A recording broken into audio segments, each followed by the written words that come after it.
Hello, my name is Ashley, and I'm 14 years old. I care a lot about my school achievements and keeping a low profile, but my older brother Matthew is the exact opposite. Matt and I were very close growing up. He always treated me like a princess. However, with time we grew apart, especially since Matt started high school. He changed a lot. He started hanging out with the wrong crowd and dating random girls that always got him in trouble. On top of that, he smoked and drank alcohol with his cool friends. But that's all I knew about his crazy lifestyle, which I was sure there was more to. Because of his life choices that I didn't approve of, it was hard for us to get along anymore. We always fought, and he called me lame at every chance he got. Despite this, I still loved him, but I wished things between us would go back to the way they were.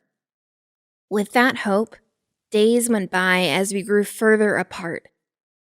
I tried to focus on my school achievements to stand out between my classmates, but the real reason for my effort was because I felt like I needed to prove to everyone that I wasn't anything like my brother, which was sometimes a really hard job. Whenever I meet new people, their attitude would change as soon as they knew that my brother was Matthew.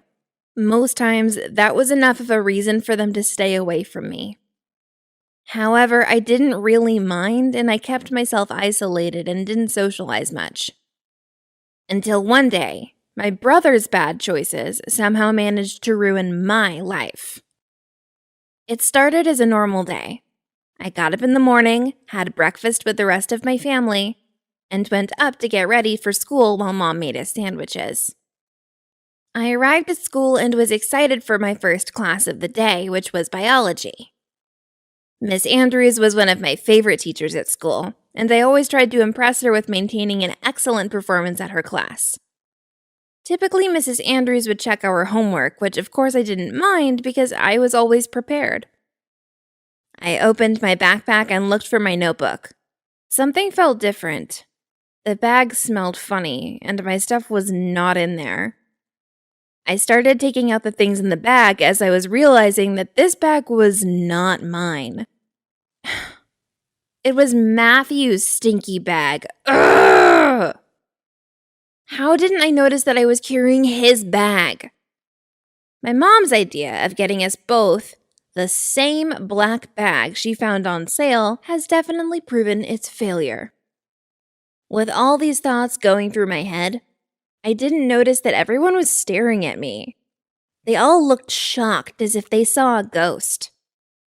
I started thinking how I shouldn't have made a scene by taking out all of the stuff from the bag, but it seems like they were already overreacting to what happened.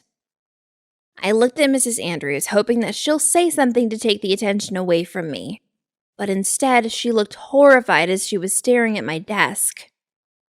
That moment, I understood that something was terribly wrong.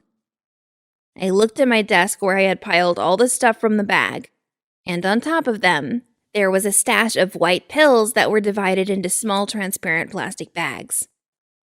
My heart started beating fast, and I couldn't move my body. This was Matthew's. And now everyone's thinking that I'm carrying drugs around. Shortly after, I was sent to the principal's office, obviously.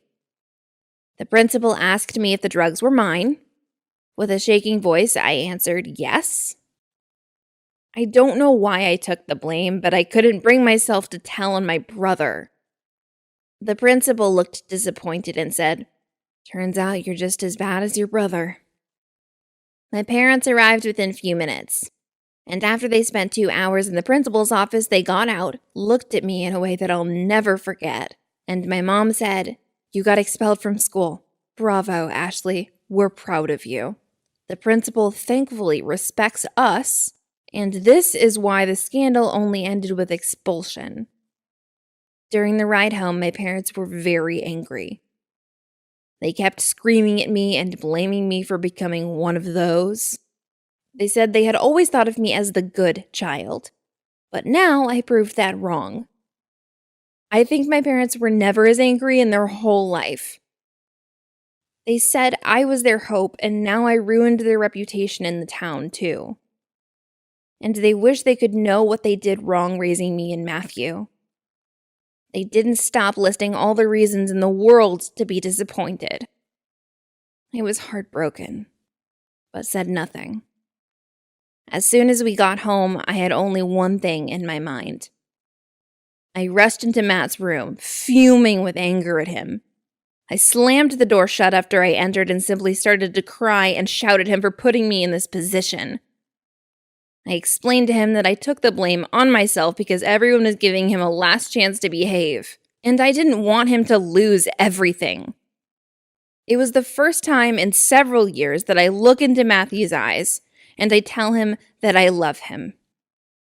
I told him that he will always be my precious brother that I care about more than he can even imagine.